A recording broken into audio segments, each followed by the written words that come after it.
Onto this now. Prince Albert in central Karoo, like many rural towns across South Africa, struggle with poverty.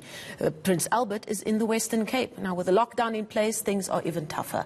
But it's not all doom and gloom. The Prince Albert Community Trust and a local soup kitchen and many businesses and farms in the area have come together to help those most vulnerable during this time. Now, Trust Coordinator Naim Brisis joins us via Skype from Prince Albert. Naim, thank you so much for joining us this morning. Talk to us about the situation that so many kids in Prince Albert find themselves in during lockdown. It is a poor community. There are many kids that depend on school feeding schemes for at least one meal a day. What have you found to be a massive issue for the kids in your town during lockdown? Good morning, Marcial, and thanks for having me on this interview.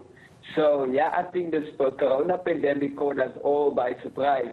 And as legislation called for schools and community centers to close, there were many unforeseen circumstances, especially like the feeding scheme programs stopped, especially those at schools, community centers, and then also the soup kitchens that was driven by locals in the community. But luckily, my community spirit was undaunted. And those who always seem to manage to make things happen swung together and formed the COVID-19 community care feeding scheme to address this issue where kids might not have something to eat during lockdown. Now, how did you manage to get the community to come together? I mean, I must admit, I came across the work that you're doing on Instagram because there is a beautiful dairy farm in the area that I follow. And they posted a photo and they said, these are the eggs and milk that's on its way to the COVID-19 children's feeding scheme. It seems like farmers, spaza shop owners, as well as other businesses in Prince Albert have really come together to help make sure that kids are not going hungry during lockdown.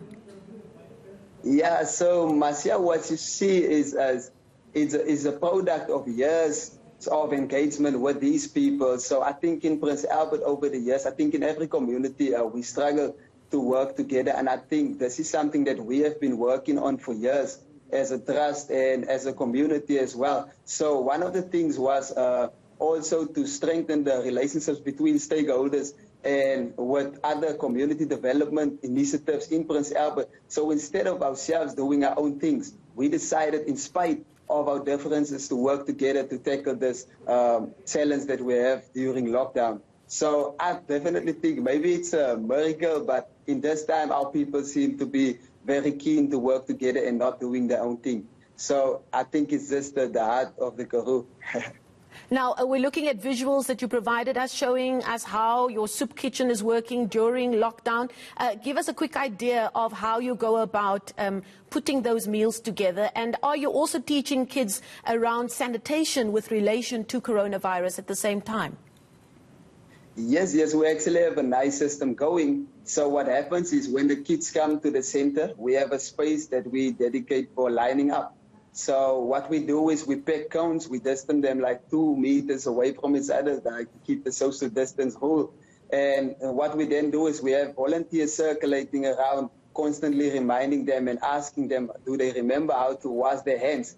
So whenever, then we like have rhymes that we sometimes do with them, like how to wash your hands. There's a thingy that one of the children actually wrote way back, but I am not even familiar with the words because the volunteers is coordinating that part. But it's quite a nice song where they'll teach them how to wash their hands and how to stay healthy in general. So after they lined up, they go to the gate where we have an entry point and then we also have an exit point. So at the entry point, we sanitize their hands and then they go through to the kitchen where the kitchen staff give them their food. And after they have received their food, they also sanitize their hands at the back where they exit. So yeah, that's basically how we go about it. And then they have to leave like for home because we don't want them to be on the streets, as lockdown says, no kids on the streets whenever. Yeah. Before I let you go, Naim, now obviously a square meal is important for children during this time. Tell us about what life is like at the moment in a little town like Prince Albert during this lockdown. People can't move between houses. There are many businesses that can't operate. What is the sense you're getting from the town about this lockdown? And do people understand the importance of making sure that they're healthy and safe during this time? I would say definitely. I think my community is responding well to the regulations of lockdown, because I don't see kids, a lot of kids playing around in the streets. Yeah, here and there we would see someone who's trying to break the rules, but I think Prince Albert is doing a great job in doing that, but to fight this coronavirus. So I think the energy is a bit low in town, yeah, but I think it's best for all of us to work together so that we can tackle this corona pandemic.